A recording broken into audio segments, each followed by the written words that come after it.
This story picks up from the moment the main character is abandoned by her own family. The girl's name was Adila, started screaming and saying that she had always taken care of the Ravel family, and she loved her. The man said that after she dared to make an attempt on her elder brother's life, she can no longer be called his daughter. Her father said it was the girl's own fault. It was a big blow to her. The Duke's daughter, namely Adila Ravel, was a child who longed for the love of her family. But her family adored only her eldest son. In order to maintain his perfect status, the girl was asked to use magic power every day, attributing all her merits to him. Adila was also humiliated by her husband. Even the maids treated her terribly, and her stepmother turned a blind eye. But no matter what, the girl felt it was her duty to preserve honor for her family. For every patience comes to an end, and Adila, unfortunately, was no exception.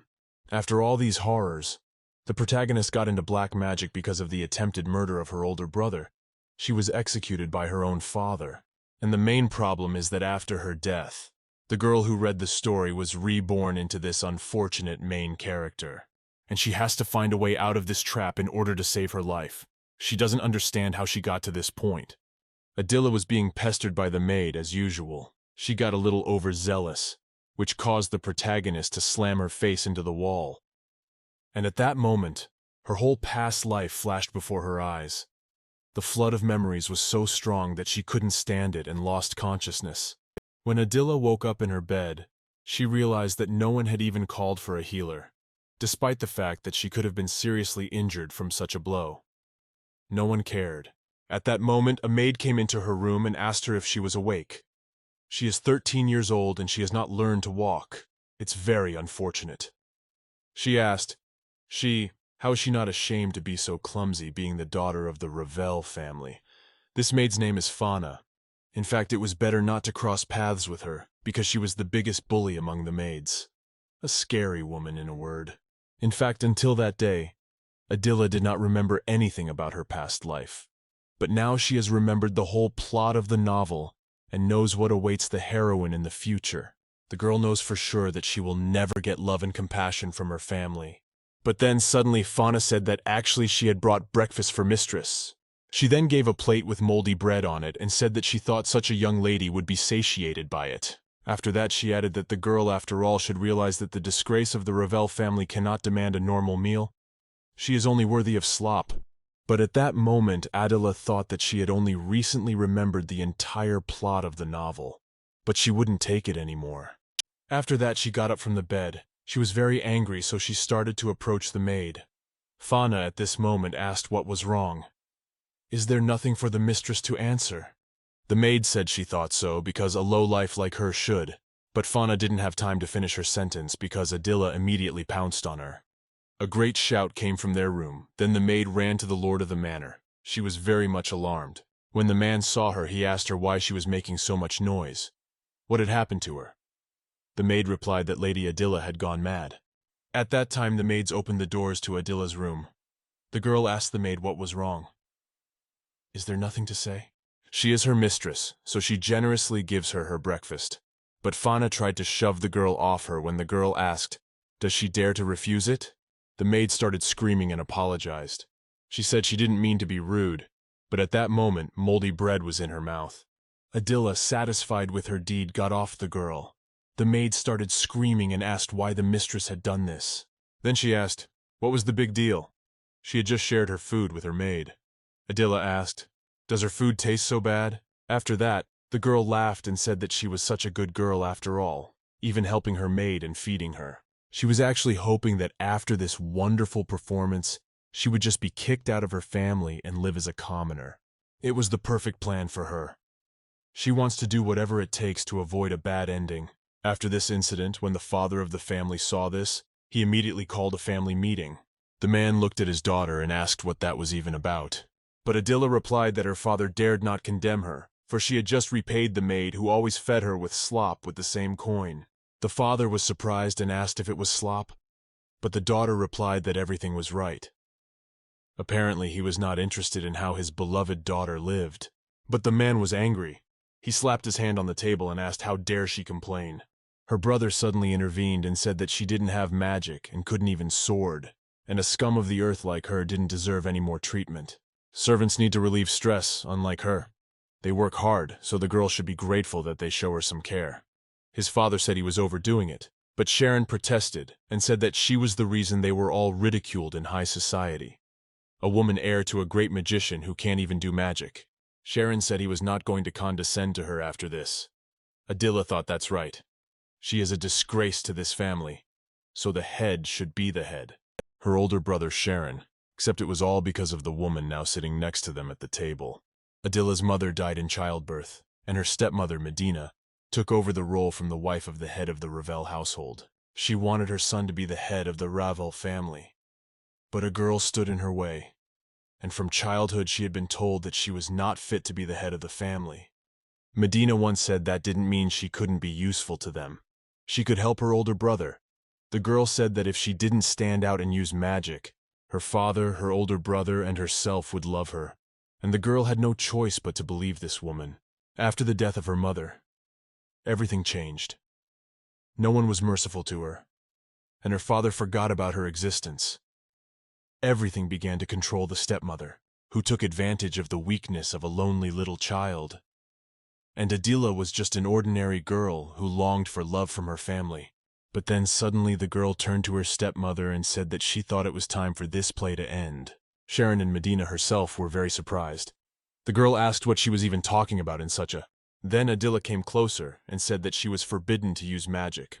Also that her older brother, Sharon, could become the head of the Ravel family. Suddenly her father spoke up and asked her what she was talking about. How is that possible? But Sharon, who had been standing silent the whole time, laughed and said that he had never heard anything sillier in his life.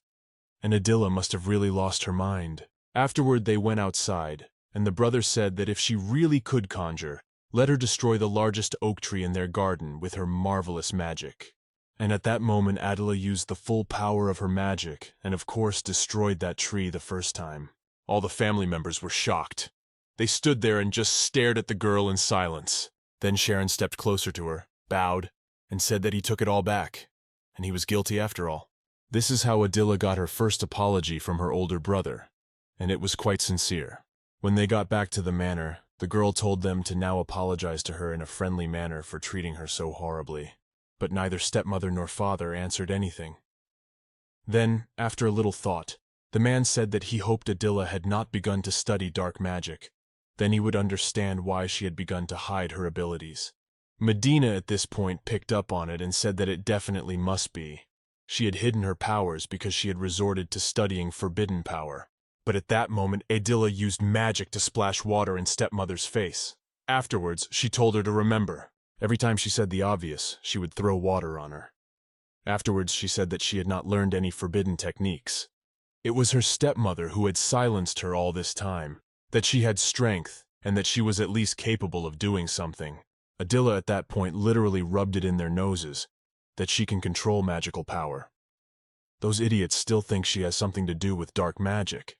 The girl thought that these people disliked Adila so much that they couldn't even take a second look at her. Well, this moment, Sharona spoke up and said what kind of nonsense they were talking about, because his sister would never study dark magic. Adina was shocked. She turned to her brother and asked, "So why isn't he on their side?" Sharon said it was because there was no logic to it. With her magical potential, she could have studied dark magic, but she spent all her time within the walls of the mansion.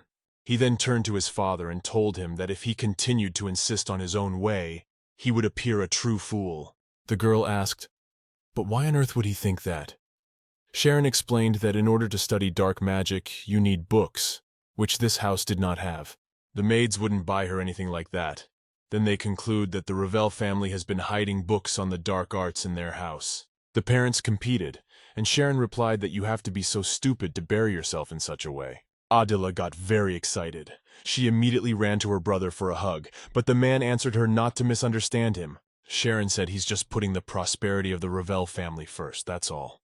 Adila said okay, but it's never happened yet that they're on the same side, so that's fine. So he turned to his mother and said that according to Adila, she was the one who made her hide her gift. But he doesn't understand why she did that. Medina smiled and asked, "Isn't that clear? It was all just for him. From the day he was born, the woman was doing everything for his sake, and Adila was interfering with her plans for her son's happy future. Benzina said he was so suited to be the head of the family. She tried and did everything for his happiness. Sharon was shocked when he heard it. Those words made him very angry, but his mother told him to understand. She just wanted the best for him. At that moment, water flew into Medina's face again, but it was no longer Adila, but her son. Sharon said he had spent years studying earth magic, hadn't used water magic in a long time. After that, he made another water balloon and told his mother to listen to him carefully, because he would now become the head of the Revel family by fighting Adil in a fair fight. He said he didn't need anyone's handouts, and asked his mother, did she really have so little faith in him that she resorted to such dirty methods? And at that moment a water balloon flew into Medina's face again, and another. Sharon wondered who had asked her to do that in the first place. He asked why she, as a mother, just didn't believe in him. She had gone behind his back, and in a dishonest way. But at that moment, Adila yelled at her brother and said that Medina seems to have fainted from such a shocking event. They then took the mother to bed, for her to rest, and themselves went out of the door and continued the conversation. Her father turned to Adila and apologized for everything she had been through and for not believing her, and also for the way she was treated by the servants, his own wife. As an apology, he would do anything the girl wished. Adila was surprised that her father had changed his mind so immediately. When he heard about it, he became a kind parent. The girl thought she should have shown her kindness sooner. Let him choke on his apology now. But then she tried to calm down, because she couldn't give in to anger right now. At this point, her main goal is to get out of this family as soon as possible. Her father may have come to his senses.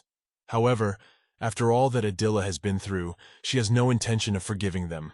Then the girl told her father that she had one request for him. She then asked him to allow her to disown the Revel family. That would suit both Medina and her older brother.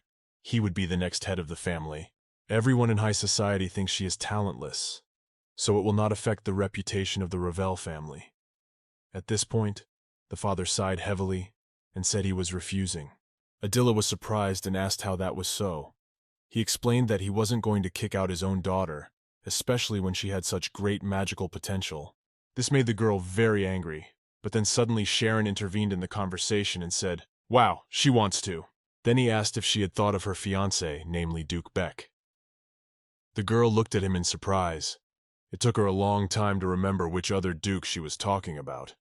But then she realized who she was talking about.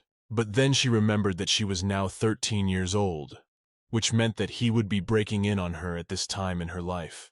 Her fiancé and son of the ducal house of Beck is a man named Valerdo. Remembering all this, the girl started to run away. Then her father saw this and asked her where she was going. But Adila is not going to tie her life to a monster like him. So she said she was going to break her engagement to Duke Valerdo. There was no way the girl was going to marry him.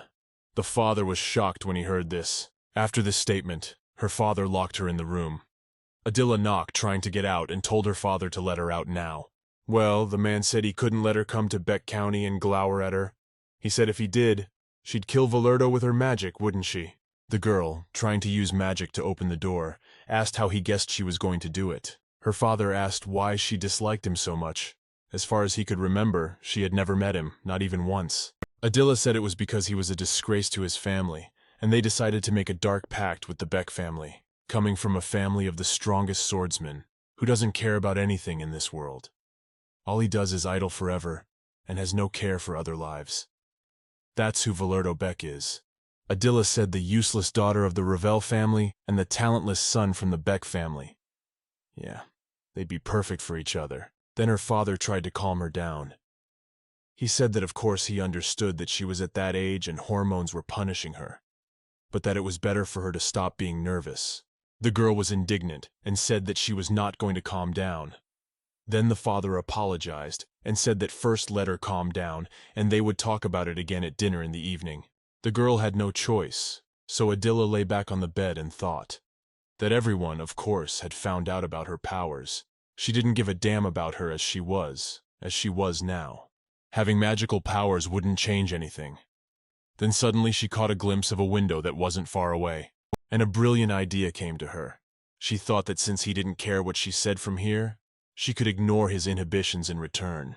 She stepped out onto the small balcony and thought that even though she had been forbidden to leave the room through the door, no one had said anything about the window. She would break my engagement at any cost. But at that moment, she looked down and realized that somehow it was too high. If she jumped off the balcony, she would die. Adele thought that she should have practiced wind magic more. Then there wouldn't have been any problems. Then she looked to the side of the room and saw a broomstick there. She had never tried to fly on it yet, but it was the only way she could. The girl walked over and tried to sit on it. I don't understand how they even fly on this thing, but then she thought that it didn't seem like it should be anything difficult. After all, it's like swimming. One drop into the water and you'll float. And at that moment she went out onto the balcony. Then she pushed off with her legs and flew away. After a short amount of time, it had already reached Beck County. The girl flew right into Valerdo's window. The guy was shocked and asked, "Who is she anyway?" But Adele told him to wait and listen to her. She then stood up and said that her name was Adela and she was his bride-to-be.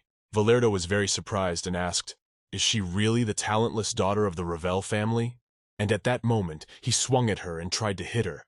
But Adela reacted in time and managed to dodge his blow. The girl didn't realize that this was just now happening. And Valerdo replied that he kept waiting for the day when he could finally meet his bride and fix her up for himself.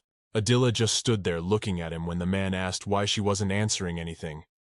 Let her apologize immediately for breaking the window in his house, and then he would forgive her after all. Valerdo told her to hurry up and talk, because he was waiting. At that moment, the girl thought that this guy was awful, as he always was, actually. She doesn't understand how her father still has questions about why she doesn't want to marry him. But she looked at the window she flew into, and realized that this time, it really was her fault. Valerdo said he is the second son of the Beck family, and he doesn't understand why she treats him so disrespectfully. He told the girl to just change, and then he would tell her father what his fiancée had done. But if she doesn't, her family's reputation will suffer, and he might even back out of the engagement. Adela then replied to let him do what he wants because frankly she doesn't care if she gets hurt or not. The guy was very surprised and asked why. Did she really care that much about her family? Adela replied that's right. She doesn't care so much that she wants them to even disown her. Then she looked at the boy and thought that she and Valerdo were in the same position. He too is despised by his own family. Because of this, Adela thought they could create a family built on love and mutual respect. A family they both didn't have. But it wasn't like that at all. The man kept belittling her. Once he asked her how she slept while talking to her like that. Even if he's her husband, that doesn't give him the right to be familiar. Let her know her place. For every mistake he would hit her harder and harder. And the girl tolerated it. She obeyed and even apologized to him. At this point, Adela lay on his bed and said that she would rather deal with him now than deal with their married life later. But Valerdo only cared that she lay on his bed without permission. The girl said that she was so tired from the broomstick ride. Valerdo was surprised and asked how that was any of his business. He hadn't actually called her. At this point, she thought he was about to say something like she was interfering with his sword training. But she said that instead of fencing, he was sitting around doing nothing, so she wasn't interfering with him at all. This only made the guy more angry, and he said she was some kind of idiot. After that, Valerdo went to the swords and said that his older brother was a master at it, while he had no talent for swordsmanship, and if she apologizes properly, he'll let her stay. But Valerdo didn't have time to finish the last word, because Adela ran at him with her sword already bare and shouted for him to receive. The guy didn't understand what was going on and asked what she was even doing. The girl said to solve their conflicts with swords. Valerdo was in a panic. He blurted out that he had already said he was a master. But the girl interrupted him and asked if he really wanted to say. What with Duke Beck not being able to defeat an ordinary woman in a sword fight? It would be such a shame if she told anyone about it. At this moment, Valerdo took another sword off the wall and said that she provoked him herself. After that, let her not cry after he smashed her to pieces. But when he was about to join the fight, the girl stopped him. He was very surprised and said that he was not going to fight her. But Valerdo didn't finish, because Adela interrupted him and said that she had pulled her shoulder very badly. The boy didn't answer anything. He didn't understand what he should do, so he just stared at her. Then the girl said that her shoulder really hurt a lot. Valerdo sighed and said she might as well not say it twice. He understood everything the first time. The guy said she was so intent on attacking the other, but ended up getting hurt herself. He didn't expect anything less from a talentless girl. Adila couldn't even answer him. Her shoulder was really sore, and she was beginning to regret coming to him at all. The girl thought that it would be better for her maid to be humiliated than for him to be humiliated. After that, she laughed and said that after such humiliation, she would not be able to let him live. Valerdo was surprised and asked what she was even talking about, and Adila said that after her disgrace there should be no witnesses left, so he should die. After calming down a bit, the guy decided to help her. He rewound her shoulder and asked her why she was even picking up a sword if she didn't even know how to fight. Adila replied in a sad voice that she herself had no idea. She thought she had come to break her engagement to him. But now, looking at Valerdo, she is reminded of her past. But if in the novel, he would never treat her wounds. And the reason he has become so insufferable is because Valerdo is a reflection of the past, the part of her that succumbed to hatred of all living things. But then suddenly the guy put his hand to her shoulder and wanted to say something, but the girl immediately yanked him away and screamed. Valerdo got angry, not understanding why there was such a shouting match, then told her to leave. He had already finished dressing her, so she could go back to her house. Before leaving, Adila thanked him. But the boy interrupted and said he would not tell his brother that he had seen her. Yes, she must remember once and for all, the only talent in their family is his older brother, and he doesn't want to hear anything more about fencing. Adila thought for a moment. And after that she said that if so, she would come to him every day tomorrow and the day after until he taught her how to swordsmanship. Valerdo got angry and wondered what she was even listening to him for. He had already told her, hadn't he? He'd called her an idiot afterward. The girl smiled and said there was such a thing. In fact, she had originally come to break her engagement with him. So, looking at it, she thought that if she just ripped on the pin, it wouldn't bring any satisfaction. So she changed her mind simply. Valerdo got angry and asked what that even meant. The girl said she would defeat him in a sword fight. He said he's not as talented as his older brother. But she will prove by example that talent means nothing. And once Adila defeats him, they will break their engagement without much regret. Or else how can she date a man who is lost to a weak woman? After that, the girl laughed a lot, and Valerdo got angry and asked why she was laughing like that. He wasn't going to teach the one who was plotting to overpower him. Then the girl stopped laughing and thought for a moment, then asked what if she paid him. Valerdo asked. She must be completely beardless. But that was the end of their conversation. The next day the lad spoke to Lord Beck and said that there were no knights in ward, but a dark mage lurking, and as commander-in-chief, he needed to do something about it. Well, the man just looked at him and said he forgot to ask him that. Former commander-in-chief Chris, he had become an ordinary commoner. The Lord said his fame was nothing but legend, so let him go to his own place. Chris got angry, he kicked him in the leg, and before he left he told him that if he wasn't going to help him, he would handle it himself. After that, he said that the top of the order had become very rotten since his arrival. The Lord looked at him and asked him how he dared to treat the current commander-in-chief of the Order of Imperial Knights, Rodelward. After that, he walked out and wondered what he was even hoping for by coming to this little guy. But Chris thought it would be hard for him to investigate without the support of the commander-in-chief, all because of his background. How hard it is for him to live in this rotten world. But suddenly his thoughts were interrupted by the loud sound of breaking glass. Chris looked forward and saw the sword shatter the glass and fall right in front of him. The boy was very surprised. But after that, shouts reached him. Someone shouted, "You ask what you're doing, you idiot!" But a woman's voice replied that the sword had accidentally slipped out when she swung it. The guy said she should hold it tighter. And what normal person would throw a sword through the window of a mansion? Chris, hearing these conversations and seeing the sword, thought that there must be some kind of training going on. Then he went to the window and looked out. After that, he remembered who that voice belonged to. It was Duke Beck's youngest son. Chris thought that simply couldn't be. He'd heard that the guy had given up fencing and swore he'd never pick up a sword again. But when he looked closer, he saw that same blue hair and realized it was definitely him, Valerdo. Then he saw the girl beside him and realized he was training someone. Chris didn't understand how she could even convince this stubborn man to take up the sword again. When he took a closer look at the girl, he noticed that she was insanely beautiful. He became even more curious. Who is she? Chris realized it was a lady, clearly from a noble family, but he didn't understand what she was doing there. Then he remembered that the lad had no friends, but he didn't understand how he was even alone with the girl.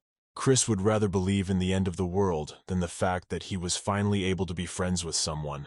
The boy thought that as the former commander-in-chief of the Order of Imperial Knights, it was his duty to find out more about it. At this time, in the street, Valerdo told the girl that she was more hopeless than he had imagined. Adila said she thought she was a born fencer, and in her head those moves were perfect. The guy asked what it was she was up to, and asked her to return her sword and run back to train. The girl turned around and walked towards the manor to retrieve her weapon. She thought that in her past life, she should have spent her time fencing instead of studying dark magic, but she got very caught up in her thoughts and crashed into someone without even noticing it. The man said she shouldn't bother. Chris said he was just about to leave the estate when a sword fell at his feet. He suddenly wondered what kind of lady was launching balls at the windows in the company of Duke Beck's second son. After that, he handed her the sword he had picked up from the floor. Adila thanked him, but at that moment Valerdo came up to them, and seeing Chris, he was very surprised.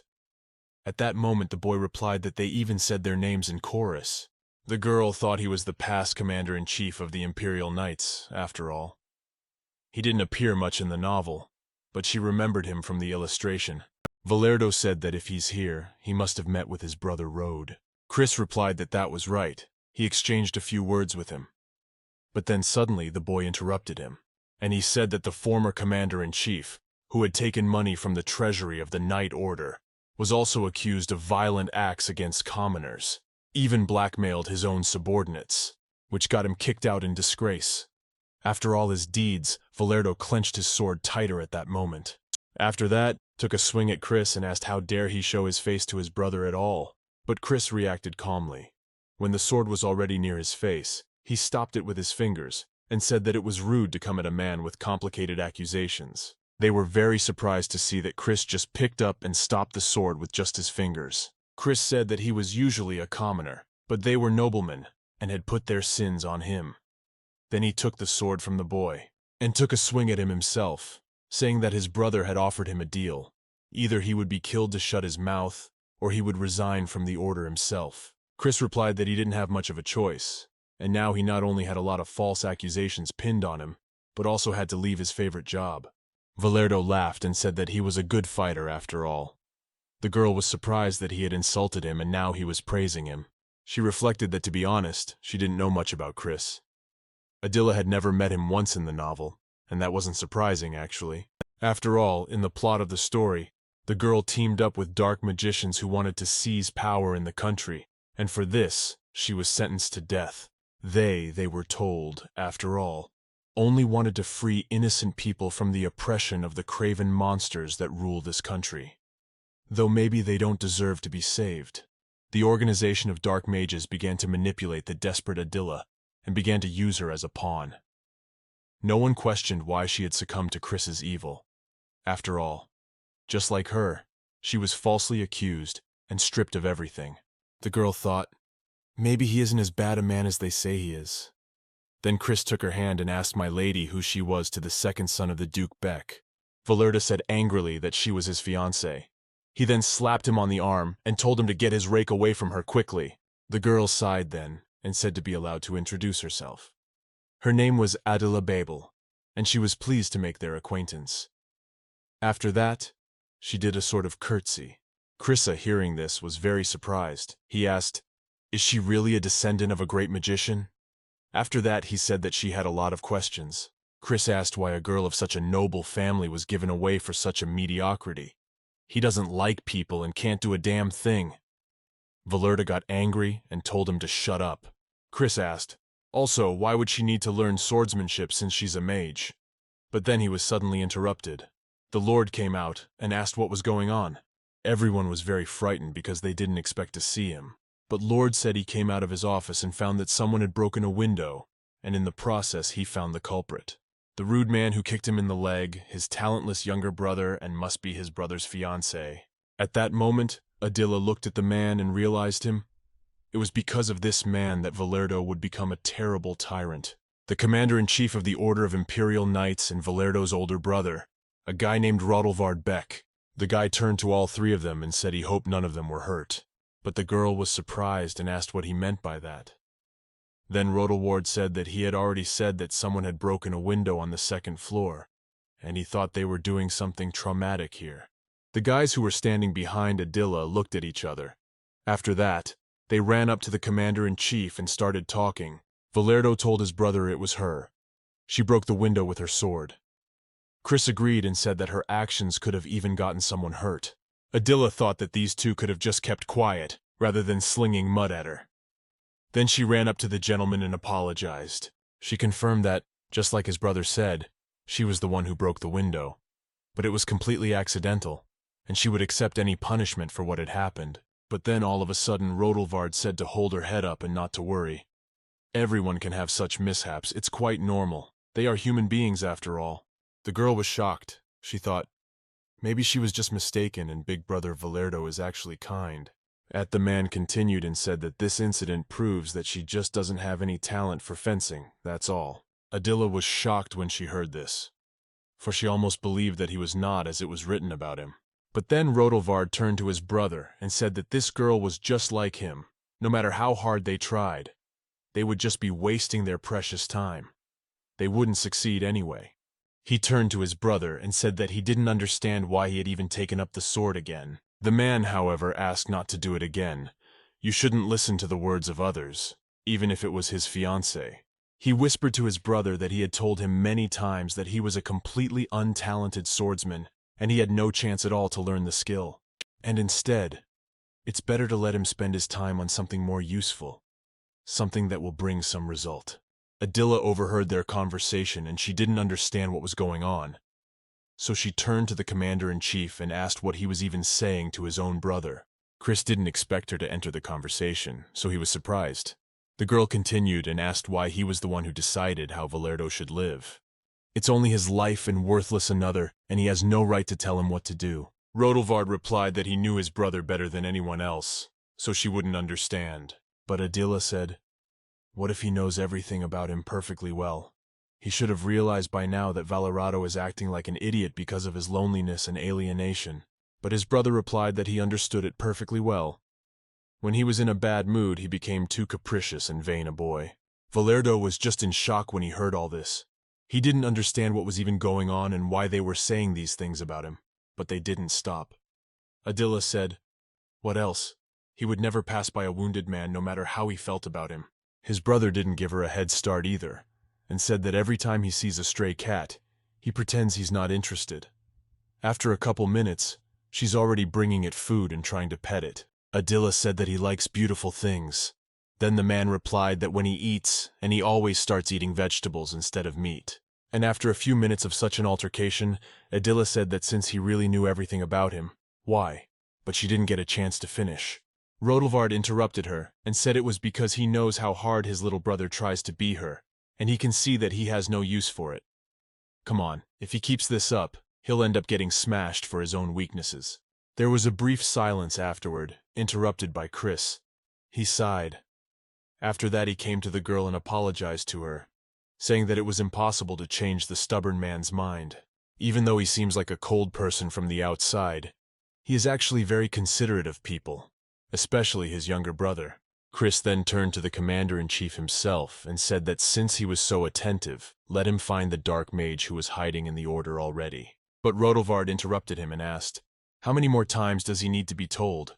It's none of his business, and he can handle it on his own. Chris then asked him, was he really that offended by the guy kicking him in the leg? And Adila, hearing about the dark mage, hesitated, but the commander-in-chief told her to listen carefully. He doesn't know what she has instilled in Valerdo, but they know him better than the girl. He then looked at her angrily and told her not to dare bother him with her whims anymore. Having said this, he turned to his brother and asked that they should go already. Valerdo agreed, and they set off towards the castle. The girl tried to stop him, but it was too late. The man wouldn't listen to her. Chris, passing by, said it was creepy. Someone was developing a fraternity complex. But then Adila turned to Mr. Chris and asked what kind of dark mage was lurking in the knightly order. The man hesitated for a moment. Afterward, he said that it was an old story. He was still the commander-in-chief of the order then. The guy noticed the suspicious man talking to one of the knights in the hallway, and he punched him. The girl was surprised and asked, why so violent? Chris explained that he had done it in a state of passion. As it turned out, the soldier had received money from that strange guy, a bribe, to put it simply. It's obviously forbidden in the order, but it's not really uncommon. He thought he'd just beat them up and find out what the two of them were up to, but they disappeared immediately, just vanished, as if he was the only one in this hallway the whole time. At that moment, the girl thought about people who disappear without a trace. She realized that it was undoubtedly one of the dark spells. Only dark magics have the teleportation spell. She knows this for sure because in the novel, Adila used this magic when she got involved with the dark magicians. Suddenly, Chris looked at her and thought about it.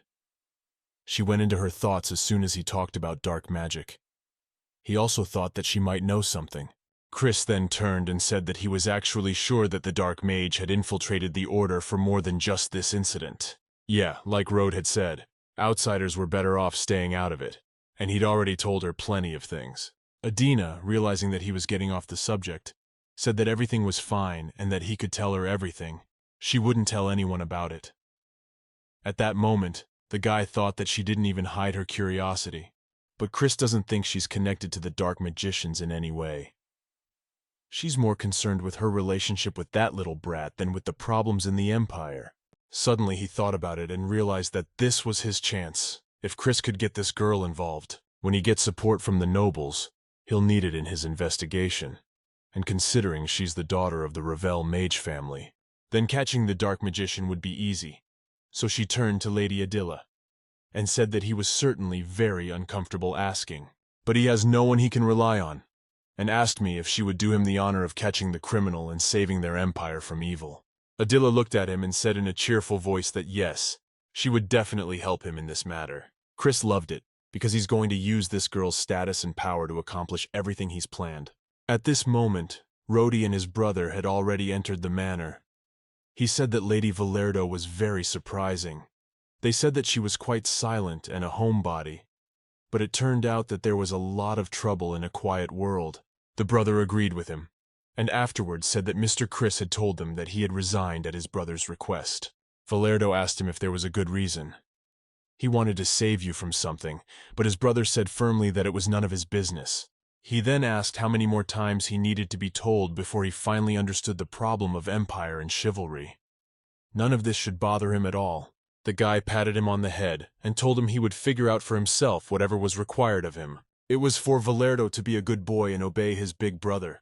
The boy had no choice. He had to obey. The next morning there was a knock at Valerdo's room. It was the butler. He wished good morning to the young master and said that breakfast was ready. The boy immediately woke up and replied that he didn't want to. He wasn't hungry yet. The butler wanted to say something to him, but the boy shouted and said that he had already said he didn't want to, so don't bother him. After a long silence, the butler once again asked if the young gentleman was sure. Valerdo threw a pillow at the door and told him to leave at once. After that, he got down from the bed and thought about how tired he was of all this. And at that moment he remembered his brother's words that he was a talentless swordsman, and he shouldn't try. Then he walked over, took the book off the shelf, wanted to throw it, and said how annoyed he was with the whole thing. But then suddenly his hand was intercepted. It was Adila, of course. She told him to stop throwing things around, that it was a funny habit of his. The boy turned around to see who had stopped him.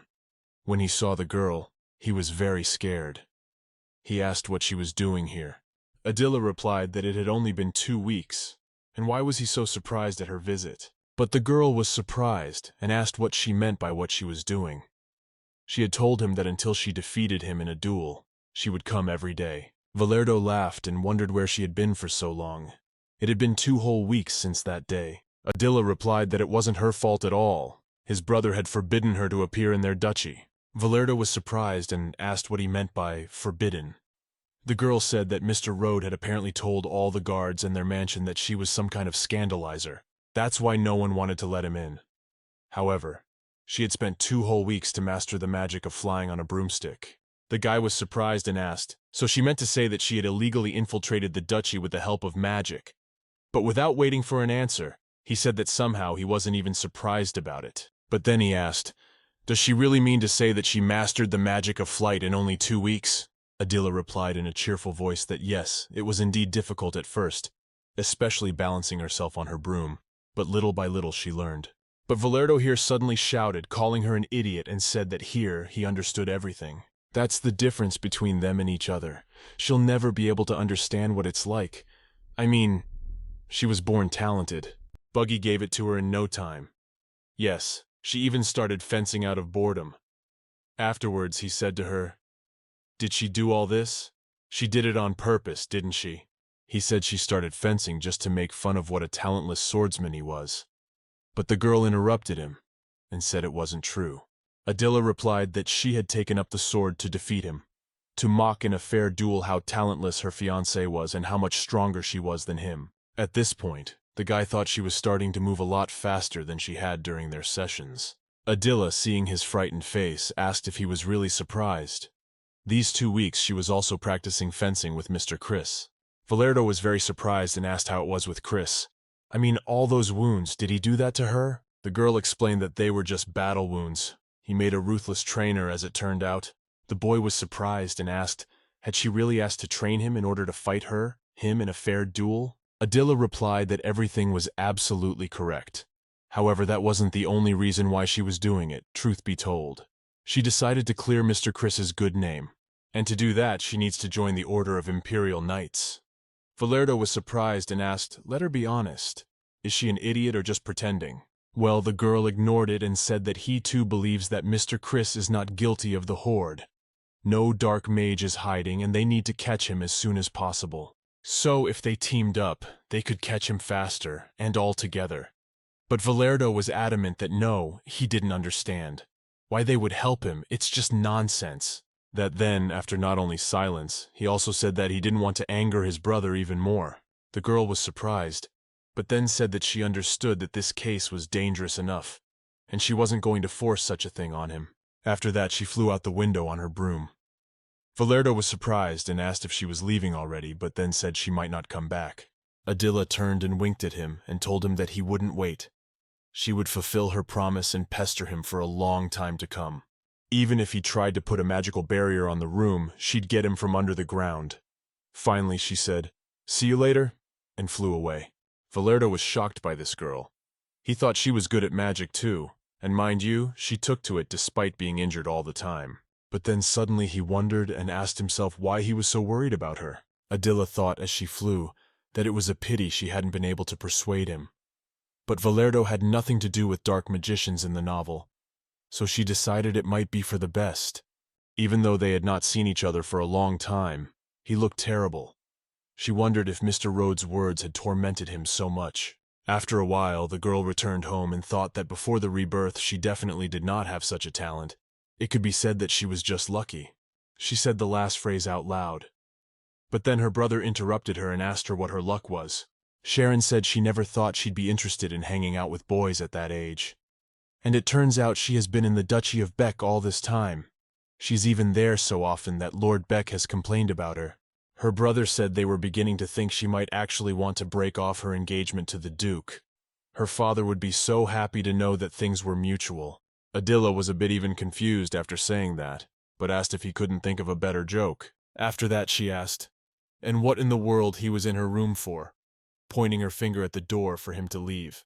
Sharon said that he really came to her for a reason. Something was bothering him and he wanted to discuss it with her. The girl was surprised and asked what was wrong, then thought especially if he had heard her talking about reincarnation. Or maybe someone knew that Adila was going to investigate the case with dark magic. She looked at him and realized his face was too serious, but she had no idea what the conversation could be about. There was no doubt that something was really bothering him, but she didn't know what it was. Then Sharon spoke up and said she should visit a healer. The girl was very surprised and asked what other healer, what was that for? But her brother rose from his seat and said she first attacked the maid, then headed for Beck County on a broomstick, destroying her fiancé's room. The guy came closer to her and said it was very strange. She had never acted so aggressively before, even though their father may have turned a blind eye to it. But Sharon himself thinks there is clearly something wrong with her. Adila was uncomfortable because her brother had gotten too close. After calming down a bit, she poked him and told him that he was certainly glad that the girl had become more honest to others and to herself, but that her aggressive temper was even a little frightening. Sharon said that if she wanted, he would arrange for her to have an appointment with the best healer himself. It would take a little time, so she could take it easy. Adila laughed faithfully and said that she was perfectly fine, hers, and even flattered that he was showing her such concern. And she thought to herself that she really wasn't acting like a heroine, and thought maybe she really should be a little more modest in order not to give herself away. After thinking it over, she turned to her brother and told him that even if he called a healer, she was sure he would say she was perfectly healthy. Shareth said that, and that's what the bandaged girl who looks like a mummy tells her, and asked what she even does, getting injured like that. Adila got a little embarrassed, but then said that it was none of his business at all. But the guy got angry and told her not to tell him what. Gonna join the Order of Knights to clear the former Commander-in-Chief's good name. Adila, hearing this, became even more nervous. She didn't understand how he knew about it and quickly asked how he guessed it all. But the boy was surprised and wondered if he was right. It was only his guess. But Sharon never thought that his sisters would be so predictable. The girl didn't say anything back to him on that. Adila thought he was nothing but an arrogant idiot. And at that moment, her brother asked, and what was wrong with her face?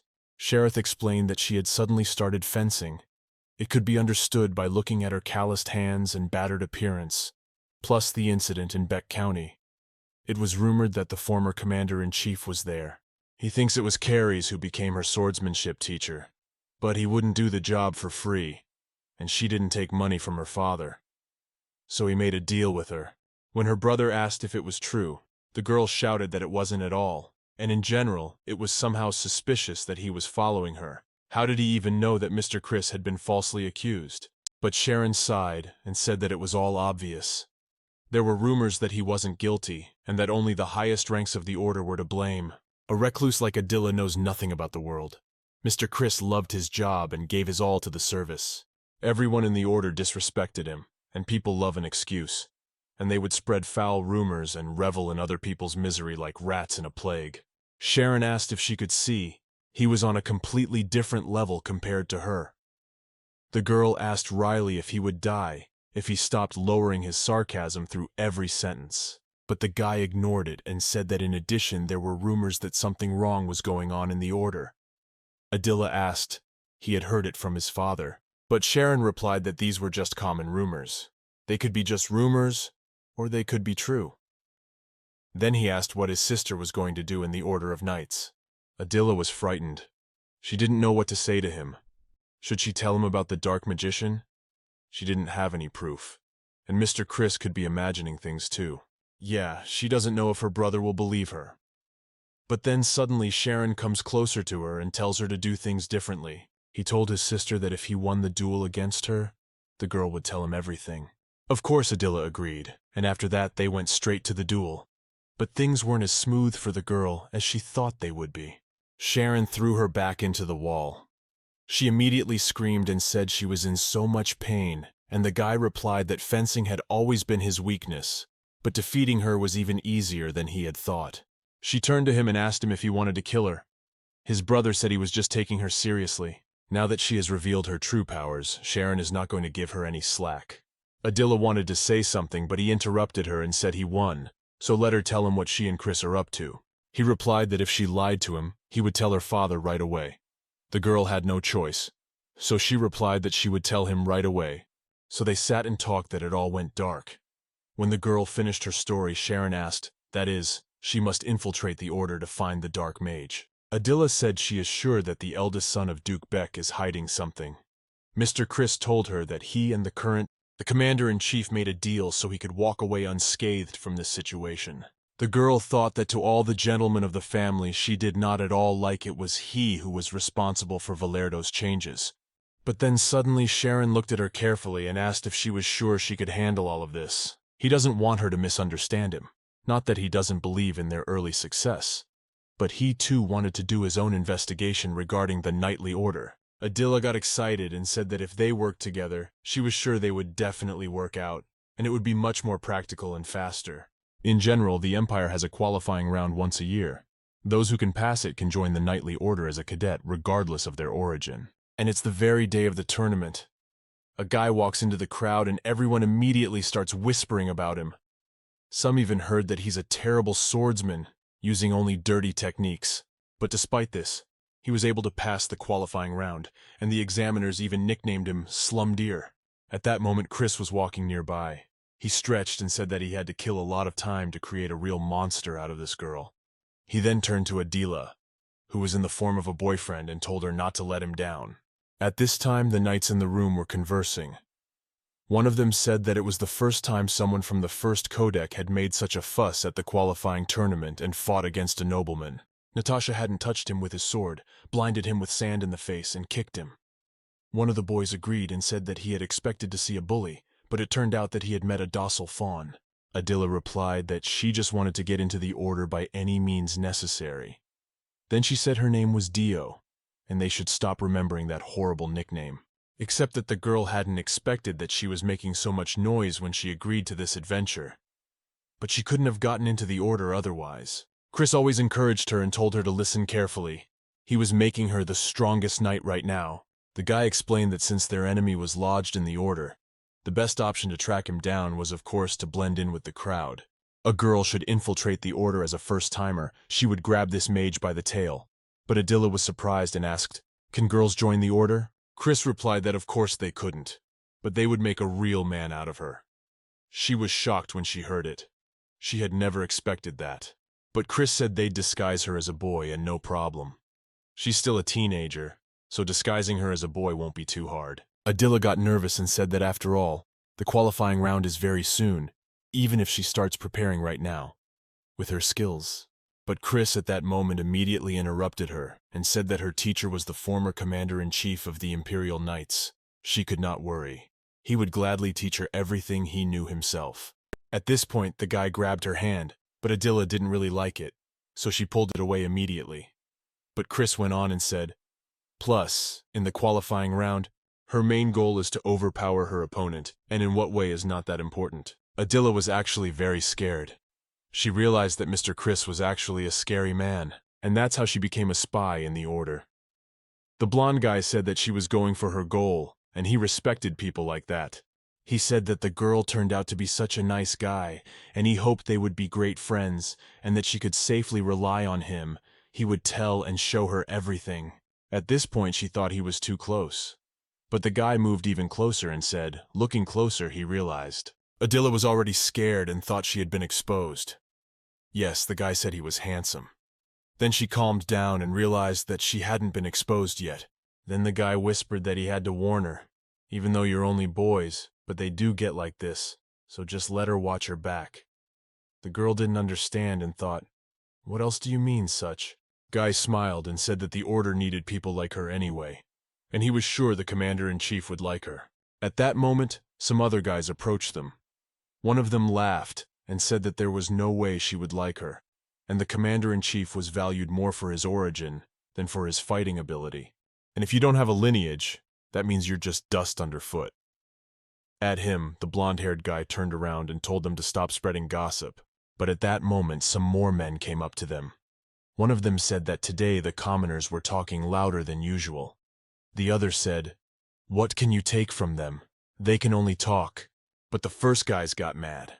One of them asked what the hell he was talking about. The rear-drive peacock. He said something back, but a second later they were fighting. They were shouting and shoving. The guy who was standing next to Adila said that ever since the former commander-in-chief left his post, such skirmishes were not uncommon at all. Then he looked at the fight and said that this conflict had always existed, even outside the order. Maybe he should just get used to it by now. Adila sighed heavily and said, "Just people, or aristocrats she doesn't understand. What difference does it even make, she sees? Everyone just wants to protect the empire." The guy smiled, turned to her and said she reminded him of someone. The girl immediately asked him who it was, and he said, "She's just like the former commander-in-chief, Mr. Chris." Even though he was fired, a lot of charges piled up. But the boy knows Mr. Chris personally. He's never been the kind of man the rumors say he is, treating everyone equally, no matter if you're a commoner or an aristocrat. The guy also said that he remembered Mr. Chris fighting Lord Rodelward. He was moving so fast that Guy literally couldn't keep up with his movements. It seems like he will remember that battle for the rest of his life. When she heard that, she thought that Chris was very popular among the cadets, even if she had not seen the best side of him. But he didn't seem like a bad person to her. Adila thought at this point, maybe indeed all these accusations were false, but she still had a lot to find out. In the evening when the girl got home, Chris said that of course he had asked her to steal the documents from Rhoda's office. However, he never thought she would actually succeed. Carissa rejoiced and said that he was very lucky. The girl looked at him and thought he was too happy. But then, suddenly Chris asked if she felt guilty. An aristocrat stealing important documents. That's just awful. Adila got angry and thought she was going to really hit him. But Chris went on and asked if she had learned anything about the dark magician. The girl shook her head and said she hadn't. He'd never showed up. Then the guy made a serious voice and asked, but why on earth did she choose to team up with him? Adila was very surprised to hear this. But Chris went on and said that he has been thinking about it for a long time. She doesn't know if he is lying to her about dark magic or not after all. What if all the accusations that have been pinned on him are true? But she has so easily agreed to cooperate with him. And he doesn't understand why she's going through all this, what benefit she's getting out of this deal. Chris stepped closer to her and asked if she remembered their first meeting. His story about the dark mage, the way she'd acted so strangely, so eager for him to tell her more and more about him. He moved even closer to her and asked her if she was hiding something. She's a partner, so why not tell her the truth? Adila was silent for a long time at first, but then she said no and smiled. Chris was surprised and asked her what she was saying, but the girl explained that they didn't have such a close relationship, what he was doing. Chris replied that she was talking as if he was going to interrogate her. You could tell by the look on his face that he was very nervous. The boy sighed and asked, but what kind of young people are these? They are such heartless ladies. Adila laughed playfully and told him to just take no offense.